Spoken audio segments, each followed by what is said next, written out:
Ready? I declare that I am super blessed and highly favored. The Prince of Shalom is upon me. There is an anointing of peace in my life. His yoke is easy and his burden is light. God is going before me, making crooked places straight. I will be in the right place at the right time with the right people. Everything is under the authority of my Almighty God. I declare that I am a child of the Most High God. I deserve the very best because of my Lord Jesus Christ. That is why I will ask God for great things in my life. I will pray bold prayers and expect big and believe big. These are all my declarations. In the name of my Lord and Savior, Jesus Christ. Amen. Praise the Lord. Bago ka umupo, deklarahan mo ang nasa kaliwa at nasa kanan mo. Sabihan mo, pabanal ka ng pabanal, payaman ka ng payaman, pahusay ka ng pahusay. Praise the Lord.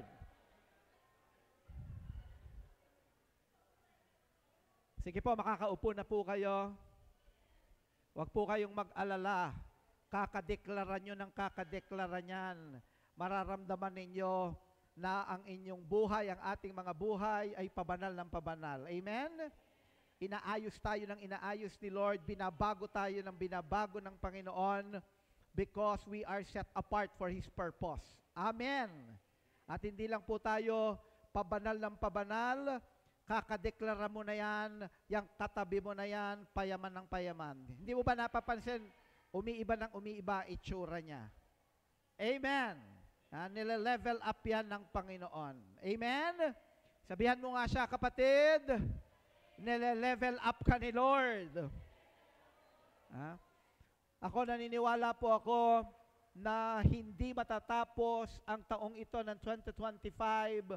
Marami sa inyo, lahat kayo makararanas ng promotion, ng level up kay Lord. Lahat ng nananampalataya, sumigaw ng malakas na amen. Samahan pa ng malakas na palakpak, palakpak ng may pananampalataya. Hallelujah. Napakasarap po na pinapractice natin yung ating pananampalataya, yung verbal expression ng ating faith. Amen. Wala naman niyang bayad. Kaya lubos-lubusin mo na. Magdeklara ka na ng magdeklara ng mga positive declarations, biblical declarations, at naniniwala tayo, pinakikinggan tayo ni Lord, ramdam ng Panginoon ang pananampalataya natin, may mga mabubuting bagay ang mangyayari sa mga buhay natin. Amen? Kaya dapat palaging puno ng kagalakan ang ating mga puso. May mga challenges man, alam natin, God is sovereign, God is in control, and His plan for us is not to harm us, but to prosper us.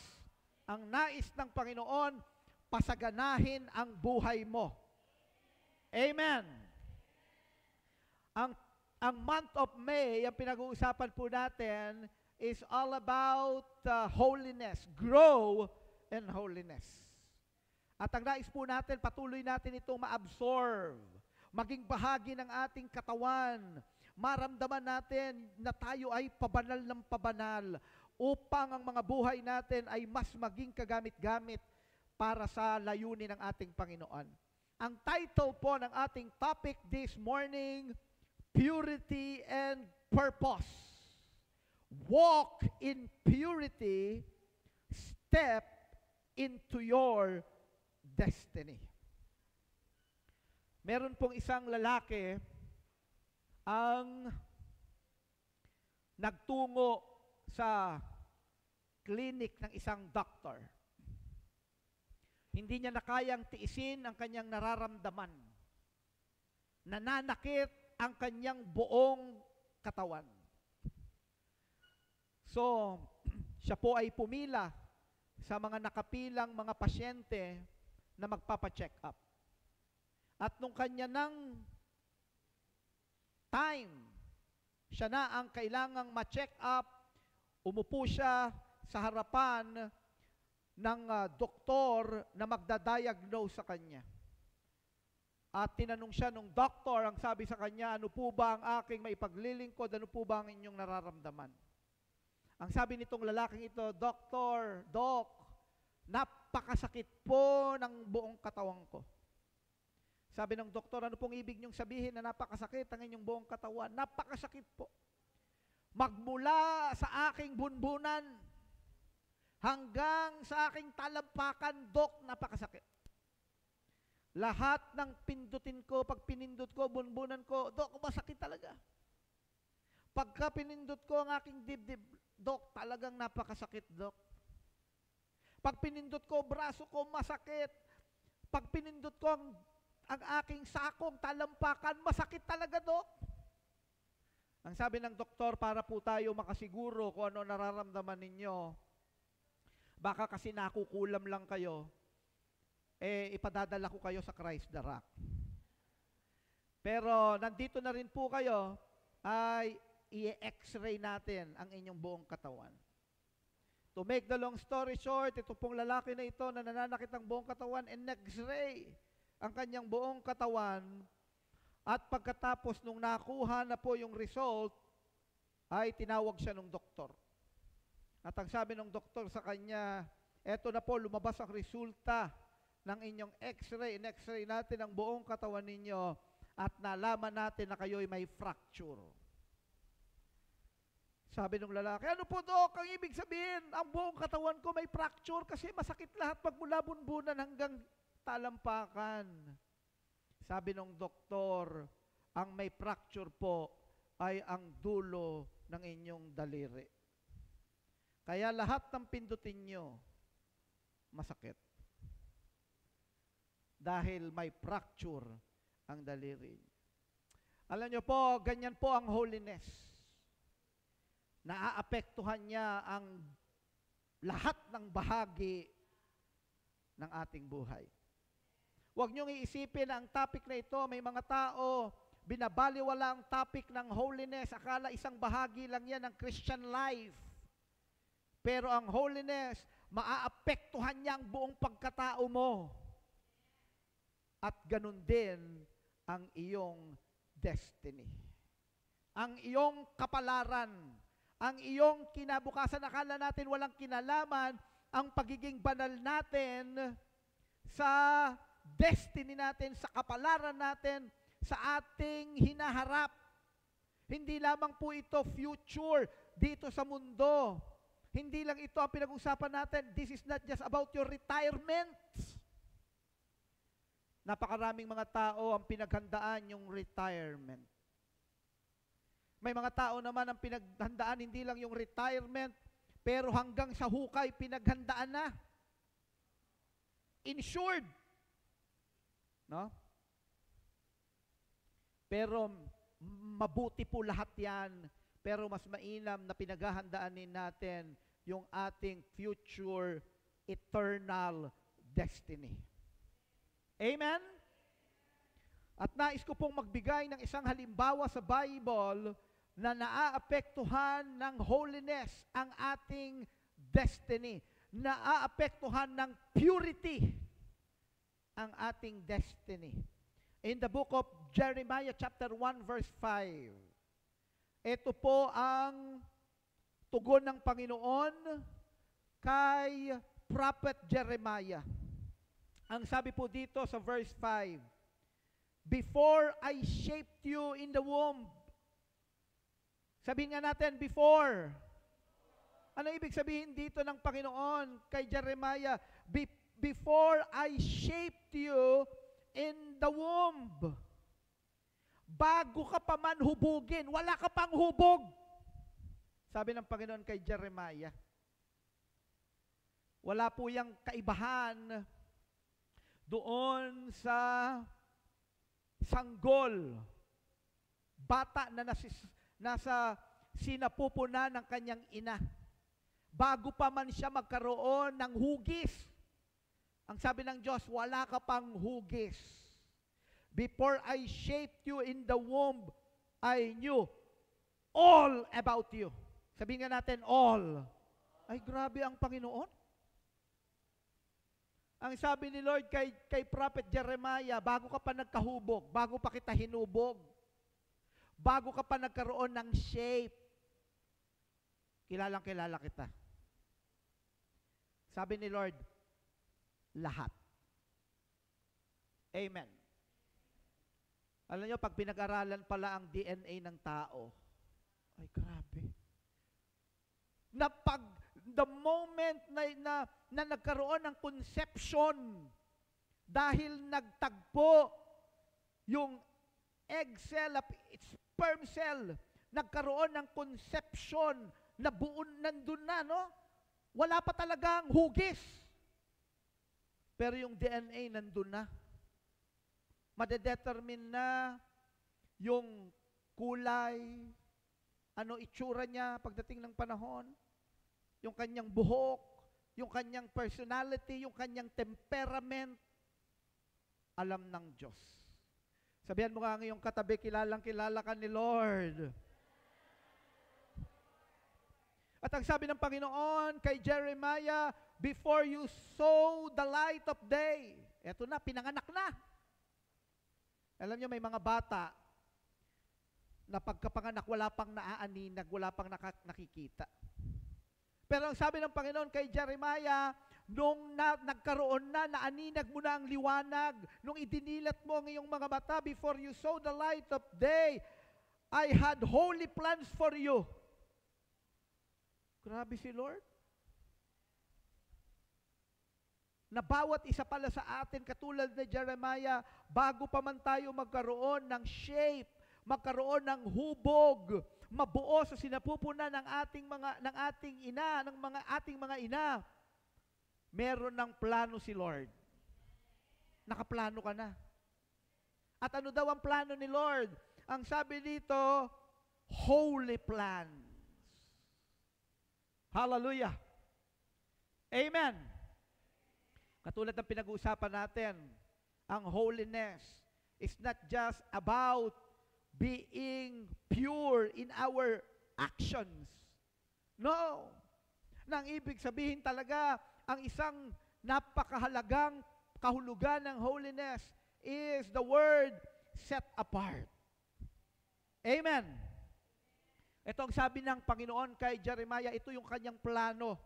I had holy plans for you, a prophet to the nations. That's what I have in mind for you. Ang sabi ng Panginoon kay Prophet Jeremiah, bago ka pa man nagkahubog, bago mo pa nakita ang liwanag, meron na akong banal na plano sa iyo. Ang plano ko sa iyo, propeta ka. You are prophet of the nations. At bawat isa sa atin, may plano si Lord. Alam nyo ba na ikaw ay nakarating dito ngayon, akala mo, aksidente lang, o dahil may nag-invite sa'yo, may nangulit sa'yo, pero ang lahat ng ito ay plano ni Lord, walang aksidente kay God. Amen. Ang mga taong nakakasalamuhan natin sa ating mga buhay ay bahagi ng proseso ng Panginoon para sa atin tungo sa katuparan ng kanyang magandang plano. That is why the topic of holiness, to grow in holiness, is very important. Bakit? Dahil ang kabanalan na ito ay may kinalaman sa katuparan ng magandang plano ni Lord. Kaya wag tayong lalayo sa isang buhay na banal. Dahil kapag ang tao ay lumalayo sa isang buhay na kabanalan, lumalayo siya sa katuparan ng plano ni Lord para sa kanya. Holiness and destiny are deeply interconnected in the Christian walk. Deeply interconnected. Ibig sabihin nito, malalim yung koneksyon, hindi mo basta mapaghihiwalay ang usaping holiness at ang usaping destiny, ang usaping purity, ang usaping destiny. Holiness is not just about moral purity, but about being set apart for God's purpose. Kaya nga ang salitang holiness, sa Hebrew, kadosh, sa Greek, ang ibig sabihin ay set apart. Amen. Yan ang ibig sabihin ng kadosh at hagios. Set apart. Set apart for what? For God's purpose. Aligning our lives with His will so we can fulfill our divine destiny. Bawat isa sa atin, hindi lang destiny ang pinag-uusapan natin, divine destiny. Hindi lang ito made-up destiny. Alam niyo po ba, tingnan niyo po ang mabuti, napakahalaga na matutunan natin ang makapangyarihang salita ng Diyos. You don't need to invent, to create your destiny. Because you have a divine destiny. Si Lord may plano na sa'yo. Amen! Huwag kang bumuo ng sarili mong plano. Ang dapat gawin ng tao, you need to discover the plan of God in your life. Paano natin yung gagawin? Napakahalaga ng papel ng holiness. Destiny isn't just about personal ambition or success. It's about fulfilling the calling God has placed on our lives. May mga tao kasi naghahabol na sila ay magtagumpay. May mga nakikita ko dito mga kabataan, mga students, nag-aaral kayo dahil gusto ninyo magtagumpay kayo. Tama po ba 'yon? Siguro naman walang estudyante ang nandito, nag-aaral ako para pagdating ng panahon ng buhay ko ay maging punong-puno ng kabiguan. Ha?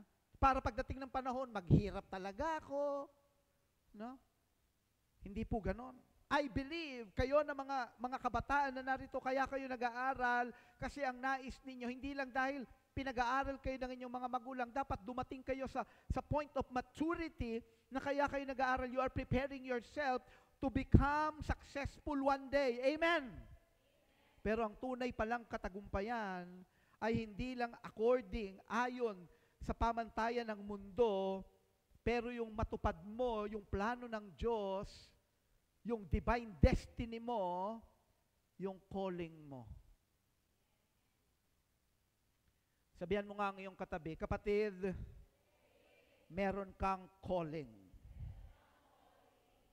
Destiny isn't just about personal ambition or success. It's about fulfilling the calling God has placed on our lives. Holiness ensures that we remain surrendered, set apart, and spiritually attuned to God's voice. Ang ginagawa pala ng holiness, dinadala tayo ng holiness sa isang position ng buhay natin na maririnig natin, malalaman natin, susunod tayo sa utos ng Diyos, sa direction ng Panginoon. Bakit? Kasi pag ikaw ay lumalakad sa holiness, you are submitted and surrendered to God. Pero pag ang tao lumayo sa kabanalan, ang tatahakin niyang landas ay yung pangsarili niyang kagustuhan. That is why holiness and destiny is inseparable. So pag-usapan natin ang holiness and destiny. Ano ang koneksyon nila? Ano pa ba ang malalim na koneksyon ng holiness sa destiny para ma-appreciate natin na we really need to walk in holiness, we really need to grow in holiness, and we need to be holy because our God is a holy God. Amen. Alam niyo, sa Book of Revelation, chapter 4, verse 8, wala yan dyan, ano? Gusto ko lang ipaalam sa inyo na nung si John the Beloved ay binigyan ng Panginoon ng vision, nakita niya ang nangyayari sa langit, nakita niya yung 4 living creatures.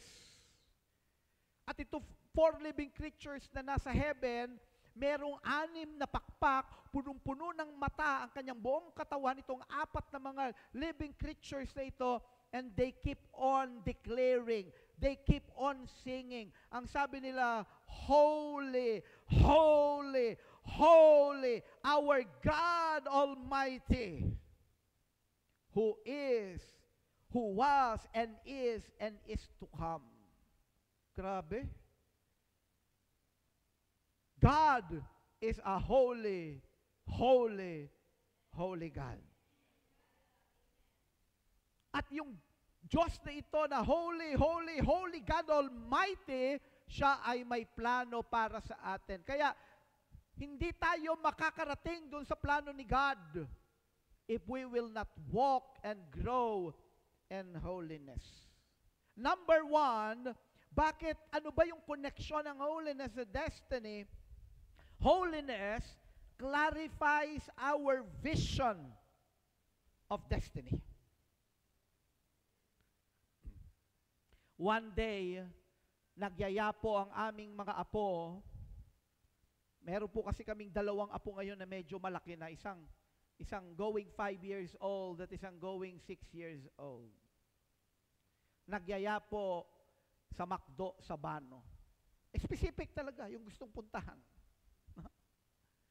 So, hindi po makatanggi yung kanilang wawa. So, sumakay kami sa sasakyan, nagpunta kami ng McDo sa Bano. Pagdating namin doon, excited sila. Nakita pa lang nila yung signage ng McDo, alam na nila. At pagkatapos, nung pagdating namin doon, nagmamadali sila. Paglabas ko ng sasakyan, hinihila na kagad ako. Kaya lang, paglabas ko ng sasakyan, biglang nag-moist yung aking salamin. Sino po ang nakaranas ng ganon? Kung kayo po ay sumakay ng kotse at malakas ng aircon, lalo ngayon pong summer, paglabas mo napakainit, nagmo-moist yung salamin. At hila-hila ako ni Noah. Sabi ko, sandali lang, wait, I cannot see. Nagtatawanan sila kasi nakita nila, hindi na nila makita ang mata ko. Dahil punong-puno ng moist yung aking salamin. Ganyan po ang holiness. Kapag ang tao ay namumuhay sa kasalanan, parang nagmo-moist yung salamin. Wala kang makita. Malabo. Ang kinabukasan na nais sa'yo ni Lord, hindi mo makita. Holiness clarifies our vision of destiny. Kapag ang tao pala namumuhay sa kabanalan, mas nagiging malinaw sa'yo yung magandang plano ni Lord. Amen. Pero pag ang tao namumuhay sa kasalanan, hinihila yan ng kasalanan patungo sa kapahamakan. Alam niyo, sabi ng Bible, there is a way that seems right to a man, but in the end, it leads to death. Proverbs chapter 14, verse 12. Merong daan na mukhang tama sa isang tao, pero kapahamakan ang dulo nito. Kaya kinakailangan, akala natin ganun lang, yung kasalanan ay ganun lang, ang kabanalan ay ganun lang. Connected pala dito ang ating hinaharap. A pure heart allows us to discern God's direction without the clouding influence of sin. Ganyan ang ginagawa. Parang yung sa aking kanina illustration, parang yung kasalanan, parang yung moist, hindi mo makikita, malabo yung plano ni Lord. Kaya ang direction ng taong namumuhay sa kasalanan, makikita mo ang direction niya patungo sa kapahamakan ng kanyang buhay, patungo sa kapahamakan ng kanyang pamilya, madadamay pa ang ibang tao kapag ang tao ay namumuhay sa kasalanan. Matthew chapter 5 verse 8, Blessed are the pure in heart, for they will see God. Siyempre, anong unang iisipin natin? Kapag ang puso ng isang tao ay busilak, balinis, one day, makikita niya ang Diyos sa future eternity, sa langit. Walang maduming puso, walang maduming buhay ang makakapasok sa langit. Totoo po yan. Pero maging dito sa mundo, hinihiwalay tayo ng kasalanan sa Diyos. Hindi mo makikita ang Diyos, hindi mo makikita ang direction ng Panginoon. Hindi mo maririnig ang tinig ni Lord without holiness. Alam niyo po, ang aking panalangin sa Panginoon, because of the finished work of our Lord Jesus Christ on the cross, tayo ay pinabanal at tayo ay patuloy na mumuhay sa kabanalan, magiging sensitive tayo sa presensya ni Lord, magiging sensitive tayo sa tinig ni Lord, mabubuksan ang spiritual faith natin. Amen. Katulad ni Gehazi, no? Takot na takot siya, lumapit siya kay Elisha. Ang sabi niya, Prophet Elisha, napapaligiran tayo ng mga kalaban. Ano nang gagawin natin? Napapaligiran tayo ng mga Aramean soldiers. Anong gagawin natin? Takot na takot si Gehazi. Nakita niya si Prophet Elisha, relax na relax. Ang sabi ni Prophet Elisha, Lord, buksan niyo po ang kanyang mga mata. Hindi naman siya bulag. Ang sinasabi doon ni Prophet Elisha, Panginoon, buksan mo ang kanyang spiritual faith, ang kanyang eyes of faith. At maya-maya, nakita na ni Gehazi, nung servant ni Elisha, nakapaligid para sa kanila ang pulo-pulutong na mga anghel at mga chariot of fire. Sino po dito naniniwala sa pagkakataong ito, we are worshiping God in this place? Nakapaligid sa atin ang mga anghel. Amen! At kung tayo ay mamumuhay sa kabanalan, the Lord will make us sensitive. Maririnig natin, madediscern natin, ano bang pinagagawa sa atin ng Panginoon. The Lord will open our spiritual faith, our eyes of faith. Eh baka makakita rin kayo ng mga anghel. Amen. Sabihan mo nga ang iyong katabi, kapatid, sana makakita ka ng anghel. Pero sabihan mo siya, higit sa lahat, maging sensitive ka kay Lord. Amen? Amen? Magiging sensitive tayo sa direction ng Panginoon patungo sa katuparan ng kanyang layunin, kanyang magandang plano para sa atin. Mangyayari lang yan kung ang tao ay mamumuhay sa kabanalan. Remember, last time, si Rebsel ay nagturo. Meron palang iba't ibang uri ng kabanalan. Ano po yung una? May tinatawag na positional holiness. Sabihin na natin, positional. Ang positional holiness, banal tayo dahil sa ginawa ng Panginoong Jesucristo. Pinosisyon tayo na banal. Wala tayong ginawa ng Panginoong Jesucristo. Pero may pangalawa, ang tawag dito ay practical holiness. Sabihin natin, practical holiness. Ang practical holiness, tayo na yon. Lalakaran na, ay, utos to ni Lord. Susundin ko to. Amen. May pangatlo, progressive holiness. Sabihin natin, progressive. Ito yung hindi tayo titigil. Tuloy-tuloy tayo. We keep on improving. We keep on growing. Amen. At ang pinakahuli, perfect holiness. Wala yan dito. Mararanasan natin yan sa future eternity. Okay, let's continue sa holiness and destiny. Number 2, holiness protects our destiny. Ang una, kinaklarify niya, mas nagiging clear sa atin ang vision.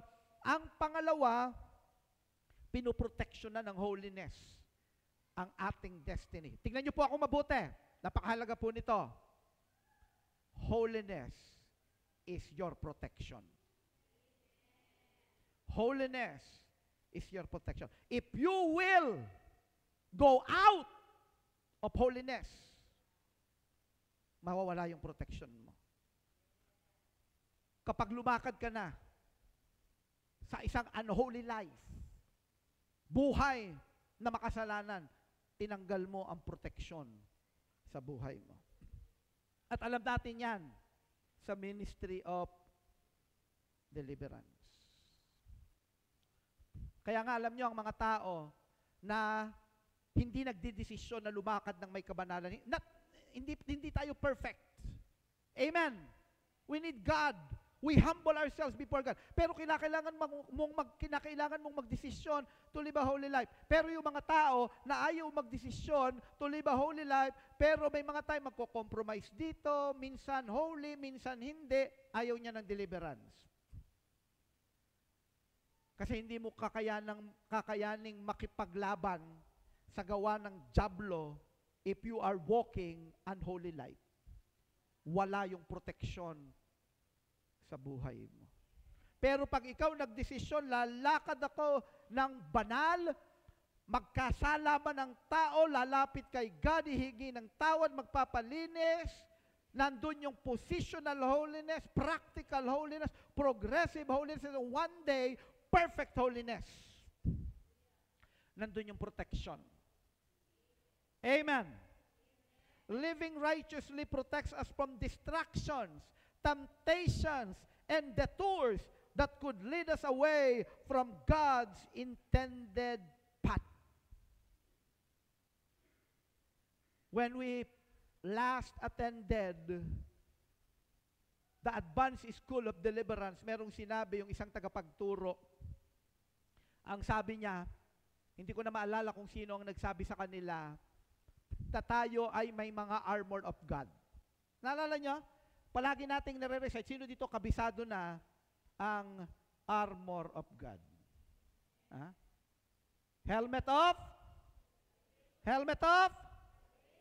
Breastplate off? Belt off? Shoes off? Shield off? Sword off? Pero pag ang tao daw namumuhay sa kasalanan, yung mga baluti, yung armor na yan numinipis.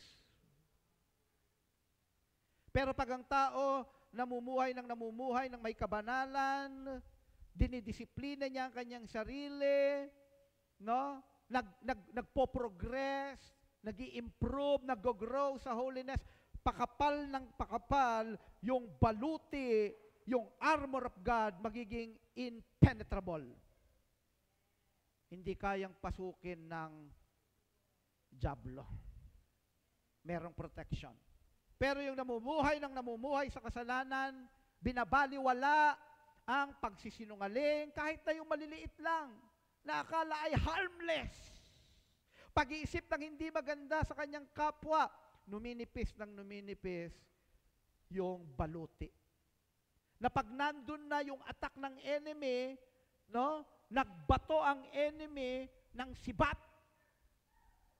sa buhay mo.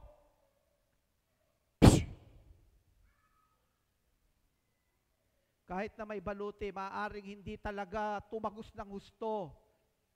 Pero yung tulis pumasok sa loob na, naramdaman.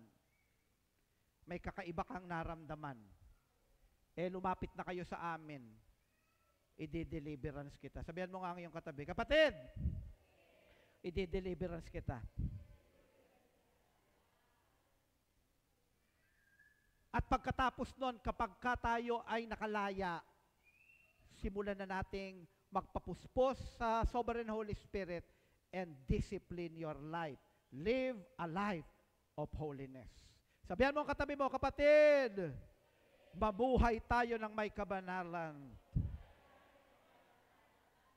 Sin can derail or delay a person's calling. Lahat tayo may calling. May mga nandito ngayon, ako naniniwala itong number natin ngayon na nandito, may mga tinawag si Lord. No? Hindi naman po ako propeta. Ako ay nag-ooperate sa apostolic ministry. Pero alam ko merong prophetic gift sa akin si Lord. May mga nandito ngayon magpapastor.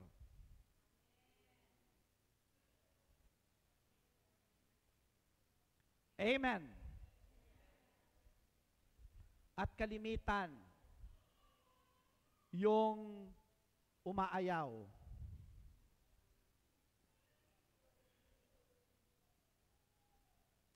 Tanungin niyo si Rebsel, nung una niya akong nakilala. Nung una niya akong nakita. Ewan ko kung ang nakita niya ay pastor. I don't think so. Hindi po. Siguro nung nauna akong nakita ni Rebsel, ang nakita niya hindi mukhang artista. Mukhang karatista.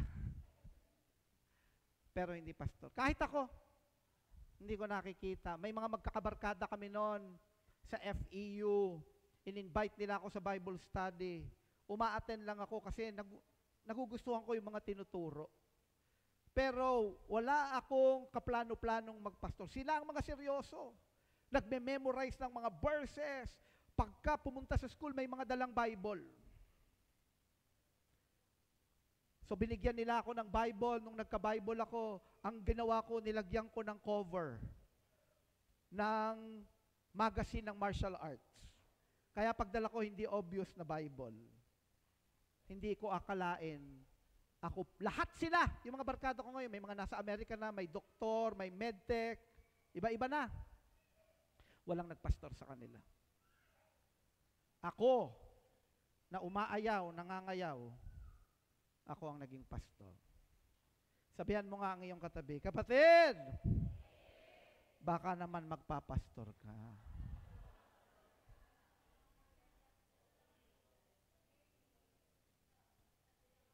Pero hindi ibig sabihin na dahil hindi ka tinawag ni Lord, hindi ka talaga tinawag ni Lord na magpastor o maging full-time worker ng church, wala kang calling.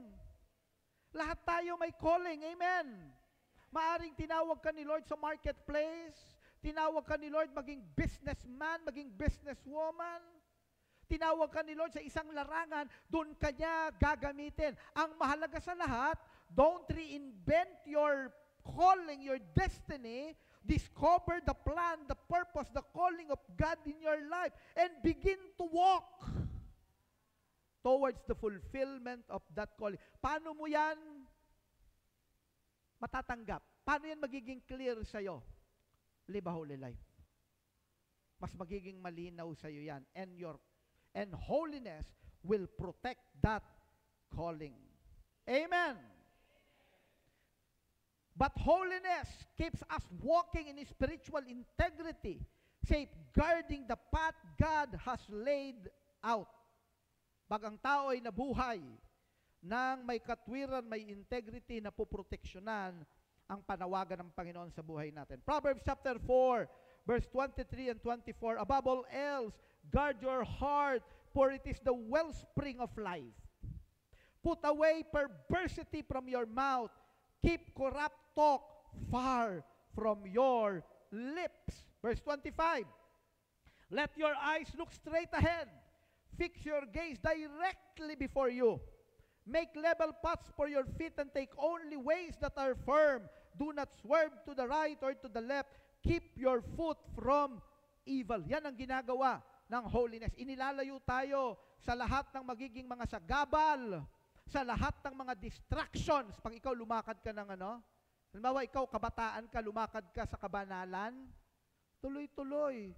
Hindi madedelay ang calling ni Lord sa buhay mo. Amen? Pero pag lumabas ka na sa holiness, naku, ang dami ng distraction dyan. Nandyan na ang mga sexual immorality, impurity, iba't ibang mga vices, nako.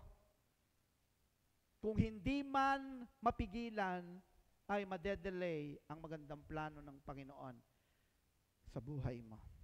But God is faithful. If you are a child of God, kakalabitin ka ng kakalabitin ng Panginoon. Amen? May mga pagkakataon, kakalabitin ka ni Lord, kukunin ang iyong attention. A soft pat. Pero pag di ka pa rin nakikinig, bibigyan ka ni Lord ng instruction. Kakausapin ka na ni Lord. May mga pagkakataon, gagamitin na ni Lord ang mga spiritual leaders in your life to instruct you. Pero kapag di ka pa rin nakinig sa instruction, magpapadala na si Lord ng distraction. Minsan may mga ganong pagkakataon, papaluin ni Lord ang kanyang anak para lang maibalik sa kanya. May mga tao kasi, kailangan mo nang masaktan bago sumunod. Sana tayo, wag tayong ganon. Wag nating hayaan na masaktan muna tayo. Di ba? Sino po yung may ganong anak? Ha? Tatawagin mo, kukunin mo yung attention, ayaw pa rin. Bibigyan mo ng instruction, ayaw pa rin. O sige, papaluin mo na. Kung kailan nasaktan, dun lang susunod. Amen? Sabihan mo ngayong katabi, kapatid, huwag matigas ang ulo. Number 3, holiness unlocks the anointing of destiny. Alam nyo, para matupad yung destiny na inilaan sa atin ng Panginoon, napakalaki ng papel ng anointing. Ang ginagawa ng holiness, ina-unlock niya yung anointing. Ibig sabihin, ang holiness ang ginagamit ng Panginoon para yung anointing na yan ay lumabas ng lumabas, mag-manifest sa mga buhay natin. The power to fulfill our calling comes from a life of consecration. Kung nais natin ang increasing anointing, we need to live a life of holiness. Sa spirit realm, wala tayong maitatago. Sa harapan ng tao, we can pretend. Tingnan mo yung katabi mo ngayon. Banal na banal tignan, di ba? We can pretend to people. Hindi natin alam kung anong nasa isip niyan, ano laman ng puso niyan, anong ginawa niyang kahapon. Sino dito aamin pag Sunday, mas malakas ang temptation? Yung papunta ka na ng church, bakit doon pa parang ang sarap mag-away ng mag-asawa? Diba? Napansin nyo ba yon? Kami dati, ang problem namin. Pag Sunday, naku, talagang nandun yung tendency mag-away. Kaya lang kinakailangan, mapaglabanan namin yung kailangan, madisiplin namin ang mga sarili. Ang hirap kayang mag-preach, yung kaaway mo yung asawa mo, nagpipreach ka tapos nakatingin sa iba dahil alam na pa-preach-preach ka, nag-away tayo kanina. Napakahirap po. Pero alam nyo, ang ginagawa ng holiness, yung anointing, ilalabas yan. Mas kakapal yung anointing natin. Amen! At kitang-kita yan sa spirit realm. Kaya pag ang tao walang holiness, kapag tayo, for example, nag-operate tayo sa deliverance, expose pa tayo ng diablo. Alam nyo, meron akong mga deliverance, pinatatahimik ko na lang yung spirit eh. Kasi accuser yan. Meron akong deliverance na isang kabataan, sabi, galit to sa tatay niya. Sabing ganun nung unclean spirit, galit ito sa tatay niya. Babaero tatay nito, sabi ko, tumahimik ka na. Kung ano lang itatanong ko sa iyo, yun lang ang sasagutin mo. Kasi ine-expose niya na yung hindi niya dapat expose. Pero pag kinonfirm mo, totoo yung sinasabi. That is why we really need to live a life of holiness. Psalm chapter 24 verse 3, who may ascend the hill of the Lord? Who may stand in His holy place? Verse 4, he who has clean hands and a pure heart, who does not lift up his soul to an idol or swear by what is false, he will receive blessing from the Lord. Sino dito gustong makatanggap ng pagpapala kay Lord? Sumigaw ng malakas na Amen! Ganun pala yung holiness. Si Lord, namumuhay ka pa lang ng kabanalan, may ikaroon ng ibang blessing si Lord sa buhay mo. Amen! Meron ka ng advantage sa iba. Ha? Maaring mas magaling siyang dumiskarte at may mga pagkakataon dahil sa ginagawa niyang diskarte ay nang lalamang siya ng kapwa, nilamangan ka sa trabaho mo dahil sa kanyang strategy, pero ikaw namumuhay ka ng may kabanalan. The Lord will vindicate you. The Lord will bless you. Can I hear your loud amen? Kaya ang sabi dito sa verse 3, who may ascend the hill of the Lord? Sinong kayang umakyat? Alam nyo, ang magle-level up, yung mga taong namumuhay sa kabanalan, the Lord will promote you. People will try to pull you down, pero hindi nila magagawa. Kasi ang magiging kalaban nila ay si Lord. Dahil namumuhay ka ng may kabanalan, ile-level up ka ng Panginoon. It doesn't matter kung nasaan ka. Kung alam mong may plano si Lord sa'yo sa isang lugar, dinala ka ng Panginoon dyan sa lugar na yan, pagpapalain ka ni Lord sa lugar na yan. Amen. Kung diyan ka dinala ni Lord sa trabaho mo na yan, maging banal ka, sumunod ka kay Lord, maging matapat ka kay Lord, iaangat ka ng Panginoon. Amen. Amen. Sino dito naniniwala pag pinagpala ka ng Panginoon, dadaigin mo pa ang nagtatrabaho sa ibang bansa? Ang hina ng amen. Lahat ng nananampalataya, kaya siyang pagpalain ni Lord dito sa Pilipinas, pumalakpak ng malakas na palakpak. Hallelujah! Nandito na tayo sa end time. Kaya si Lord buhos na rin. Buhos na rin. Meron akong kausap na mga bishops, no? Pinag-uusapan about the second coming of our Lord Jesus Christ. Ang sabi kasi sa Biblia, ang muling pagbabalik ng ating Panginoon ay walang nakakaalam. Tama po ba? Walang nakakaalam ng ano? Ng oras at araw. Sabi sa akin, Bishop, palagay mo yung taon. Sinabi ba yung taon, hindi mo malalaman, at yung buwan? Ang sinabi, yung oras at araw. Balik ako sa Bible ko. Tinignan ko talaga. Sabi ko, ano ba talaga yung nakalagay? Oo nga, oras at araw. Sabi, may gumawa ng computation sa Jewish calendar. At according to them, malapit na. Kung gusto nyo pong malaman kung kailan, mamaya po, lapit kayo sa akin. A believer who walks in holiness has power over sin, temptation, and spiritual opposition. Ano po yung spiritual opposition, mga kalaban? May kapangyarihan ng taong namumuhay sa kabanalan. Luke chapter 10 verse 19, I have given you authority to trample on snakes and scorpions and to overcome all the power of the enemy. Nothing will harm you. You are protected. Can I hear your amen? Number 4, holiness keeps us position for divine encounter. Pag tayo ay namumuhay ng kabanalan, ang Panginoon, nais niyang ipahayag ang kanyang sarili. Magkakaroon tayo ng kakaibang mga karanasan kay Lord. Pag tayo ay namumuhay sa kabanalan. When individuals pursue holiness, he will encounter moments of transformation and commissioning. May kakaiba kang mga spiritual encounter with the presence of the Holy God. Many men of God received their calling after encounters with God, often a pursuit of holiness. Doon nila na nararanasan si Lord kapag sila ay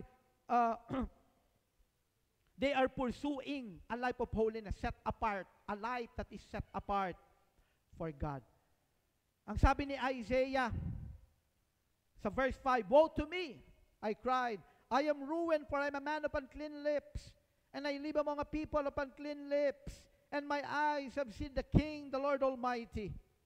Verse 6, then one of the seraphs flew to me with a live coal in his hand, which he had taken with tongues from the altar. Verse 7, with it he touched my mouth and said, see, this has touched your lips. Your guilt is taken away and your lips atoned for. Then I heard the voice of the Lord saying, whom shall I send? And who will go for us? And I said, here I am, send me.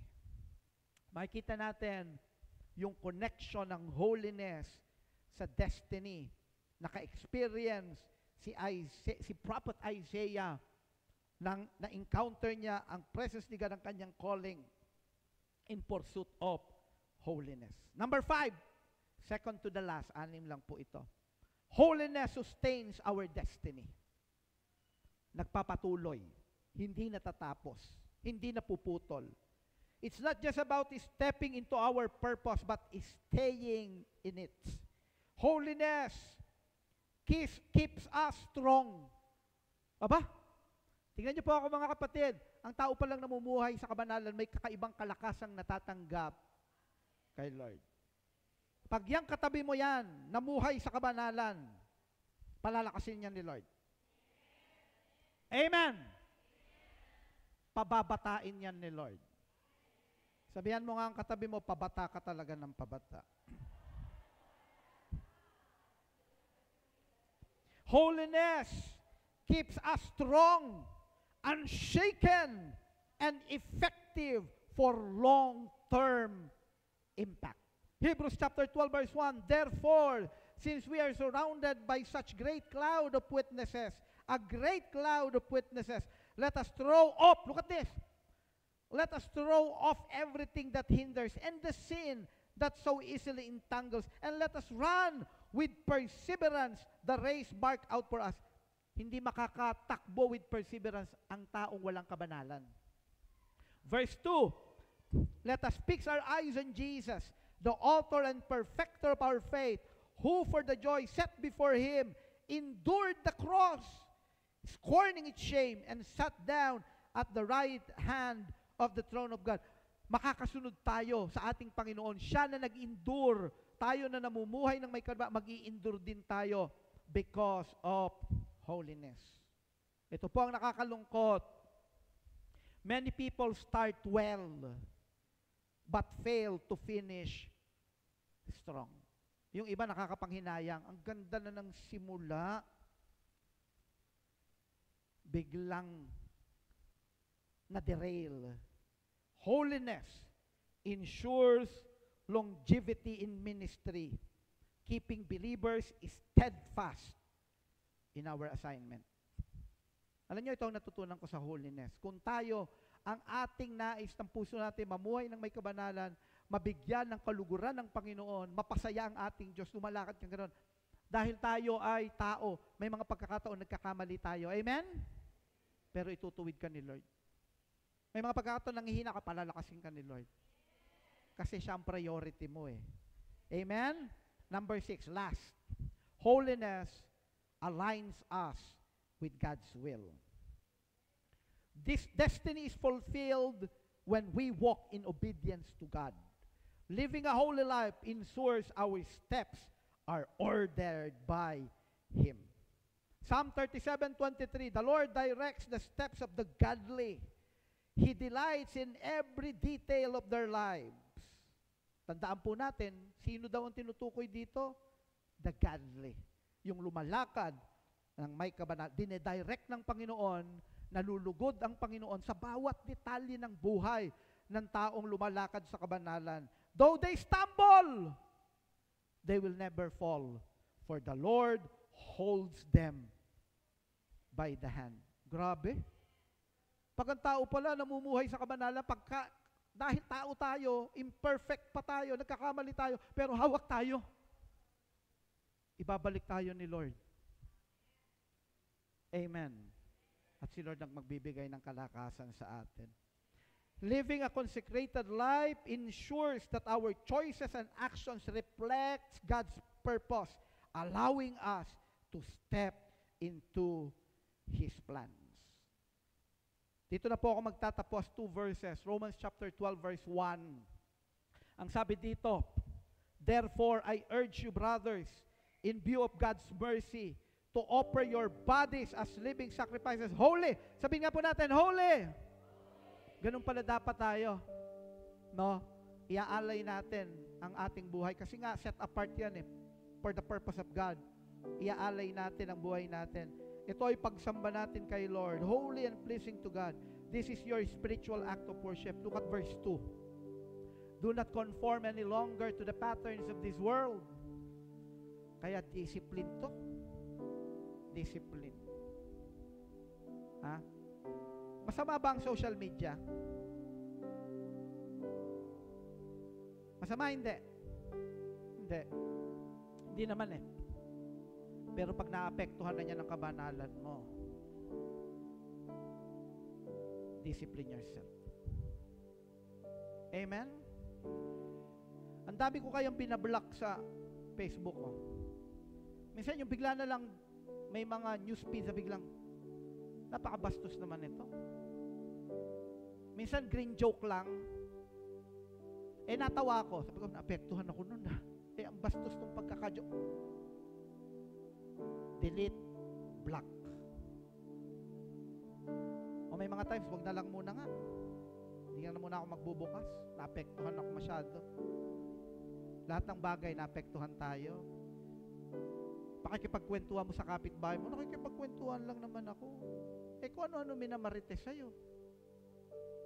Pati nga yung pagmumura niya, pati yung expression, kuhang-kuha mo na rin. Naapektuhan ka. Amen.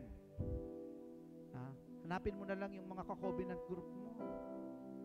Video call tayo, may covenant group pa tayo. Wala video call na lang muna tayo, kwentuhan tayo. Ano ba, kumusta ba yung devotion mo kanina? Ano bang natutunan mo? Amen? O kaya may mga time, magpa-deliverance ka. Wala man akong nararamdaman, kahit na. Meron akong kilalang ganon. Wala man nararamdaman. Nagpa-deliverance. Pagpatong ko ng kamay. Ilang kayo? Isang pulutong. Ano yun? Bilangin mo, ilang kayo dyan? Hindi ko mabilang, napakadami. Walang nararamdaman yun. Ayun pala may nakapasok. Magpalinis tayo kay Lord. Amen? Kasi ang gusto ng diablo, maging madumi buhay natin, masira ang buhay natin, no? Mag-enjoy tayo sa kasalanan, no? Ma-distract tayo ng kasalanan, maging over-entertained tayo. Nakalimutan na natin may layunin si Lord. May calling si Lord. Do not conform any longer to the pattern of this world, but be transformed by the renewing of your mind. Look at this.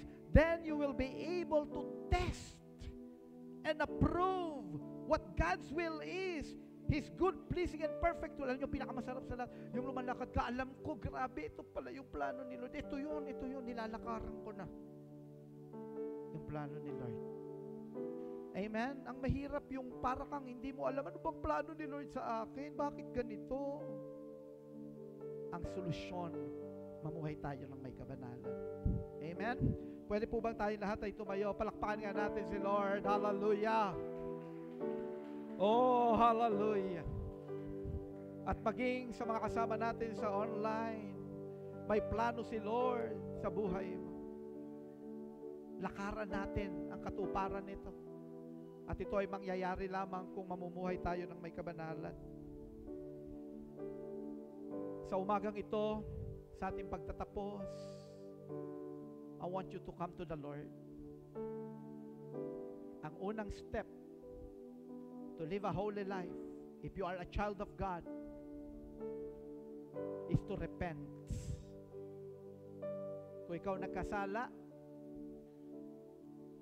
may kapatawaran dahil binayaran na ng Panginoong Hesukristo sa krus ng Kalbaryo. Ang lahat ng ating mga kasalanan, hinihintay ka lang ni Lord na lumapit sa Kanya, aminin ang iyong kasalanan at humingi ng kapatawaran. Then, the forgiveness of God will be activated in your life once again.